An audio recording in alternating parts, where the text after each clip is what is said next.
Bonjour à toutes et à tous, bonjour la famille, nous revoilà sur une nouvelle vidéo de Omar Officiel, la chaîne qui vous parle comment faire pour aller étudier à l'étranger ou bien aller travailler à l'étranger, peu importe notamment votre point géographique.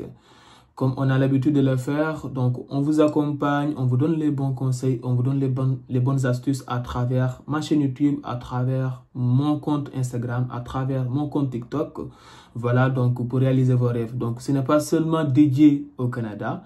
Il faut savoir que je fais ces vidéos-là parce que ça tombe bien avec des personnes qui me demandent comment faire pour aller étudier au Canada. Donc, c'est cela normal de faire des vidéos en attendant sur le Canada. Mais je vais parler prochainement donc sur d'autres pays comme Belgique, notamment comme la France ou comme Maroc ou tant d'autres pays. Et voilà, donc pour les gens qui sont concernés par cela, bientôt vous serez satisfaits. Ne vous inquiétez pas. Donc aujourd'hui, je vais faire une continuité de la vidéo précédente, donc toujours dans le cadre des études à l'étranger. Donc pour les étudiants, pour les gens qui sont intéressés par le fait d'aller étudier au Canada. Cette vidéo est une continuité de la vidéo précédente que j'ai déjà fait, qui donne déjà un point essentiel sur la procédure d'étude. Donc le premier point indispensable que j'ai bien énuméré sur la vidéo précédente, c'est le fait d'avoir une acceptation au sein d'un établissement, que ce soit une université ou un collège, ça dépend. Et cela, c'est ce qu'on appelle avoir une lettre d'admission. Une lettre d'admission qui est un point essentiel. Ça, c'est le premier point qu'il faut déjà avoir. Et les autres points, c'est ce que je vais vous détailler aujourd'hui sur cette vidéo-là. Donc, je vous invite à rester scotché jusqu'à la fin de la vidéo parce que tous les points dont je vais parler restent des points essentiels et cruciaux notamment pour commencer ou entamer votre procédure d'études au Canada. Et on se retrouve plus vite après le générique.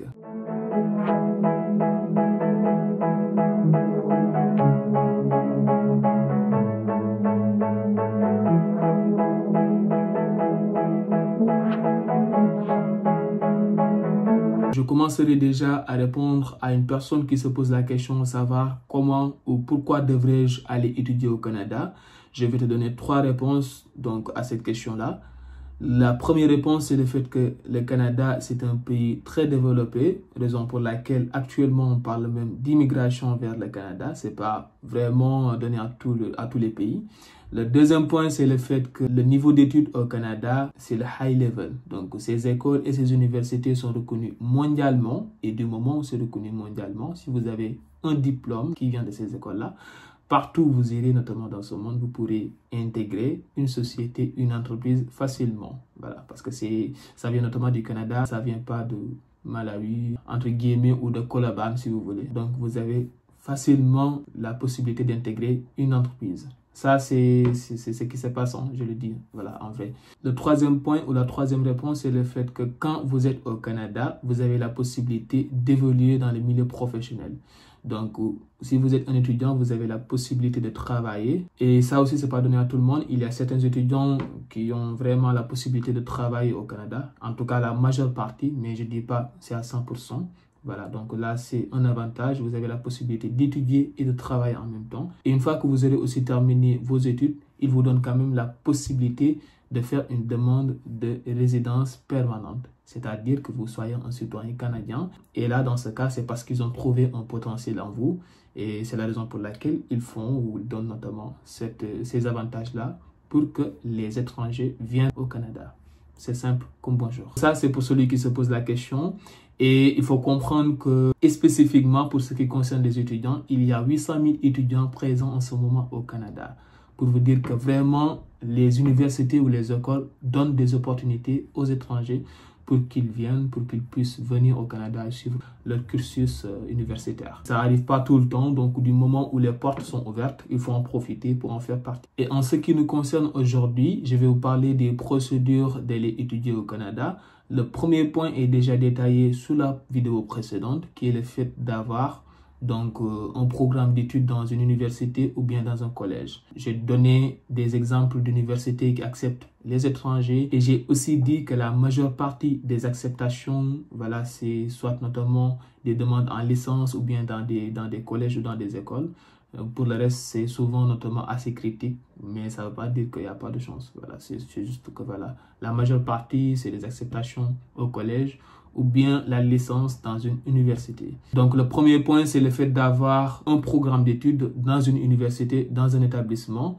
Le deuxième point, c'est le fait d'avoir une lettre d'acceptation ou une demande d'acceptation au sein de cet établissement-là. Donc, une fois que vous faites la demande, une fois que vous postulez, voilà, ils vont vous donner une réponse, soit favorable ou défavorable. Donc, si c'est favorable, ils vont vous dire que vous êtes accepté. Et à la suite de cela, vous allez notamment recevoir une lettre d'acceptation qui est un document essentiel qui va faire partie du troisième point, si vous voulez.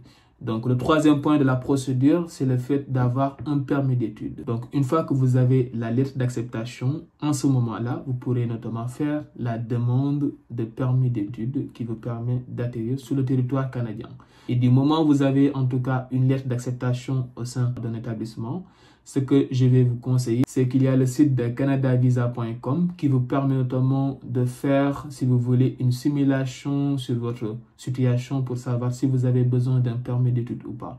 Mais je vous recommande quand même pour la majeure partie, voilà, je vous conseille, en tout cas c'est ce que j'ai constaté, la majeure partie, voilà, donc ils sont obligés de faire une demande de permis d'études. Voilà, c'est la majeure partie, surtout quand on vient notamment d'Afrique. Voilà, c'est comme ça, c'est la vie. Il faut avoir un programme d'études, il faut avoir une lettre d'admission et à la fin notamment faire une demande de permis d'études. Et la demande de permis d'études aussi, je vais vous le détailler sur une autre vidéo. Donc, quels sont les documents que l'IRCC va vous demander. Donc, qui vont examiner votre document, ainsi de suite, ainsi de suite. Je ne vais pas en parler dans cette vidéo, sinon ça sera assez long. Et là, j'ai décidé de faire vraiment des petites vidéos synthétisées pour que ça soit vraiment fluide et clair pour vous, pour que vous ne vous perdez pas en plus aussi. Et sur une autre vidéo, je vais vous parler quels sont les documents qui sont demandés par l'IRCC, donc qui est le service qui gère notamment l'immigration vers le Canada. Et à la suite, voilà, avoir votre permis d'études et aller au Canada. Comme je l'ai dit dans la vidéo précédente, le coût aussi d'études au Canada, il faut bien veiller à cela.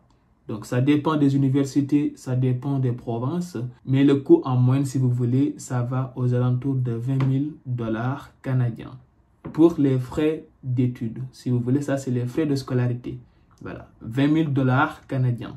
Ça, c'est vraiment en moyenne, je parle en moyenne, hein. Donc ça varie notamment d'université à université, d'une école à une école.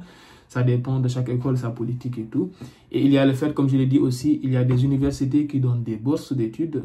Ce n'est pas donné à toutes les universités, mais il y en a quand même des universités qui donnent des bourses d'études. Et même l'État canadien quand même peut vous octroyer des bourses. Mais encore une fois, c'est vraiment dans des cas vraiment très particuliers. Ça n'arrive pas tout le temps. Donc, il faut bien veiller aux frais de scolarité parce que la majeure partie, ils ne font pas attention et du coup, c'est un point important. Et il y a 3 frais, je peux dire majoritairement. Il y a les frais de dossier, donc liés au permis d'études, les frais de scolarité et ce qui concerne le compte bloqué si vous voulez que vous allez faire. Je vais vous en parler dans une autre vidéo où je vais vous détailler, si vous voulez, quels sont les documents qui sont demandés par l'IRCC, donc qui vous permet d'avoir un permis d'études. Voilà. Donc sur ce, je ne vais pas être assez long. Je vais juste vous souhaiter une bonne réussite dans votre vie. Et d'ici là, d'ici la prochaine vidéo, portez-vous bien, prenez soin de vous, prenez soin de vos proches. On se dit à très bientôt.